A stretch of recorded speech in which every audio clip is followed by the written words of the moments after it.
Welcome Governor Chris Christie to my presentation on reducing crime in Camden, New Jersey. Reducing crime and income inequality through community integration, urban renewal for Camden, New Jersey. Here's an overview of my presentation. We're going to start off with the problem, which talks about crime in Camden. We're going to get into the relationship between poverty and crime. We're going to talk about income inequality, and then why we need change. Then the solution will talk about socioeconomic theories of crime and integration, closing the income inequality gap. We're going to then talk about my plan, which has a central focus and an outward reach, and the costs and contributors, and then we'll end with the conclusion, which talks about the benefits to everyone.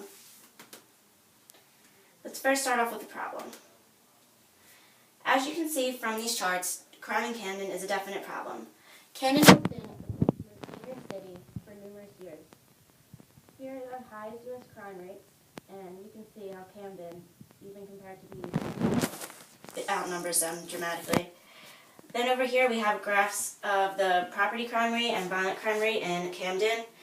As you can see, the U.S. average has been overall decreasing throughout the past few years, but strangely, especially with violent crime, in Camden the rates have been increasing, which definitely proposes a problem. Poverty and crime has some definite correlations.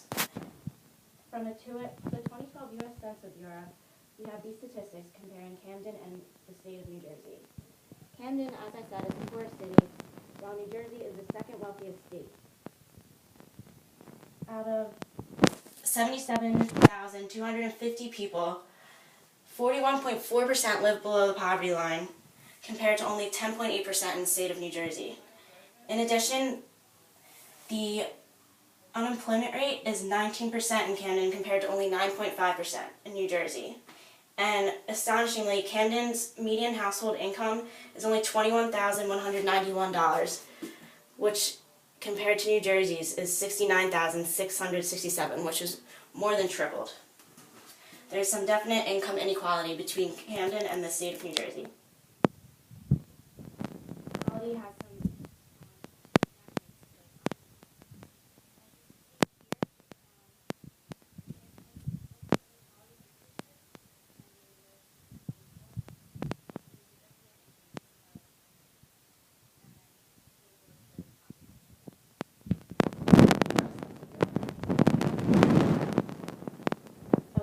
why do we need change right now?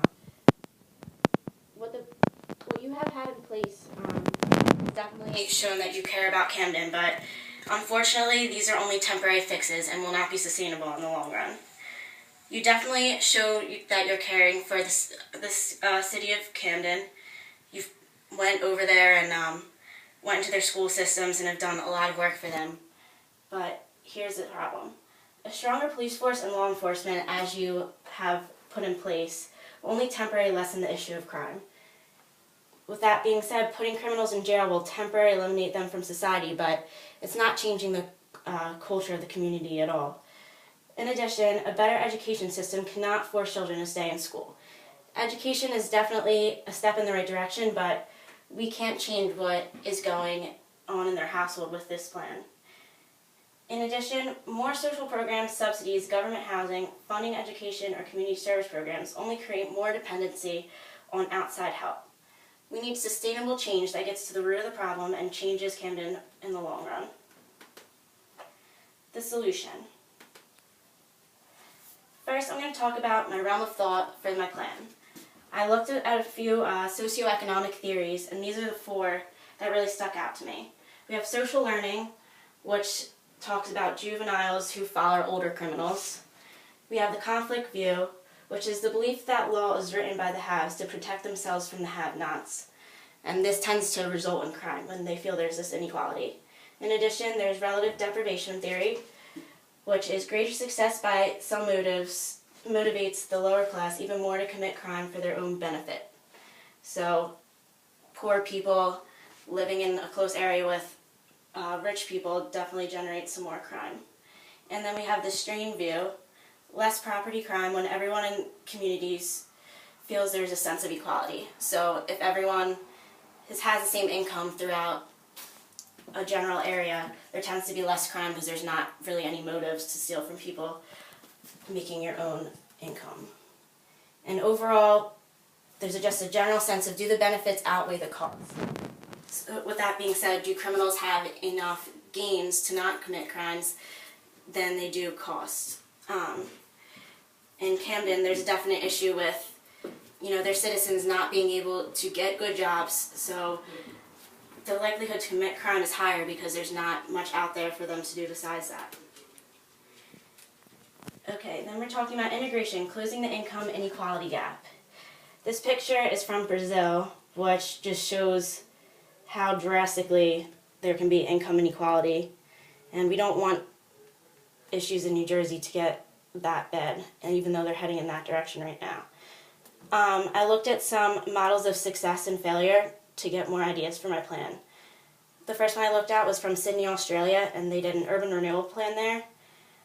This focuses on integrating the physical and social environments. What they did was they rebuilt their city, did a lot of work with infrastructure, and the results found that everyone in the community felt safer and people were more likely to move in and stay. So in the long run, it's going to make the city better off and bring in revenue. And in Chicago, which has been a great model of success, their police force has really turned things around there and made it into a prosperous city in the past few years. They implemented the DARE program, which goes into schools and educates students about crime. And they also did the text-to-tip, which goes into having a text system for you to anonymously send in crime alerts to keep your city safer. And then, with that being said, we have to talk about America's wealthiest cities. The number one thing they all have in common is that big business exists within them. So we really need to focus on integrating big business to bring in revenue to build up the city. And there's also the Irvine Company, which is a cool concept. It's a privately owned company out of Irvine, California, that does planned real estate, so they design whole communities, and they did this around their central office. So it's the whole idea of starting a business and then building a community around it. And with physical environment, social environment, education, and business all integrated, this is what determines community dynamics and how well a community prospers. So then we have the plan. My plan has a central focus. Initially, we're going to build a large office, kind of like in the Irvine plan, and on different levels, they'll focus on different things. We're going to start off with education on the bottom level, which we're going to integrate the awesome school systems you already have in place. And then on the middle level, we're going to do training to train citizens for better jobs. And then on the top, we're going to actually have careers for them to use. And they're going to have the outward reach, which these careers are then going to improve the social and physical environment through doing community work, rebuilding the city, training people to do stuff. It's going to create a prosperous community. The main focus is to start in the center and read outward and integrate everything instead of keeping it secluded. We want to bring Camden up to the level of its surrounding cities, such as Cherry Hill, which does very well. Now for the cost and contributors. Currently, you are spending $62 million on the Camden Police Force, another $306 million for 13,000 students for Camden education, which is actually $6,000 more per child than any other district in New Jersey. And also, welfare in New Jersey is an astonishing $10.2 billion. The cost basis is that 38% of employees' annual earnings is what it costs to train them. And then also $187.08 per square foot of construction in Philadelphia, which is the closest city that does well. These are what I use to decide my actual costs. So the cost for my project for training, it's going to be $30,000 times 38% of the people that I estimated would be working and not in school, and $30,000 salaries we're going to give them. This comes out to $342 million. The building itself that we're going to build is going to be 50 square feet times 100 floors times the $188 rounded from the cost basis statistic. This is going to come out to $940 million. And infrastructure alone is going to be an additional $500 million. So as you can see, this is a pretty big plan, but the upside of it is that it's going to generate revenue and train workers to be making money for you. So in the long run, you're going to have a return. And we also have many contributors aside from any government loan you would be giving me.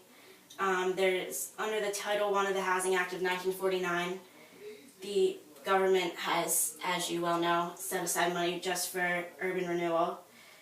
Then there's also the Sustainable Communities Planning Grant Program, which we can get national funding.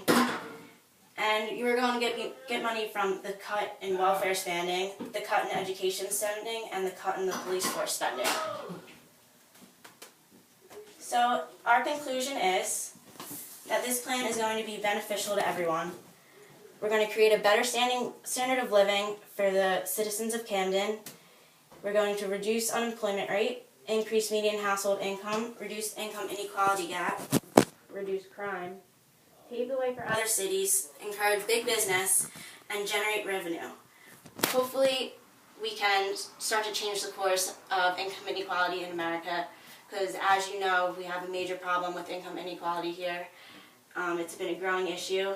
The top 1% controls 42% of all the wealth, which is the most unequal society in the world. And we have to start with focusing on these small cities and getting them up to the levels of the towns around them and getting everything integrated.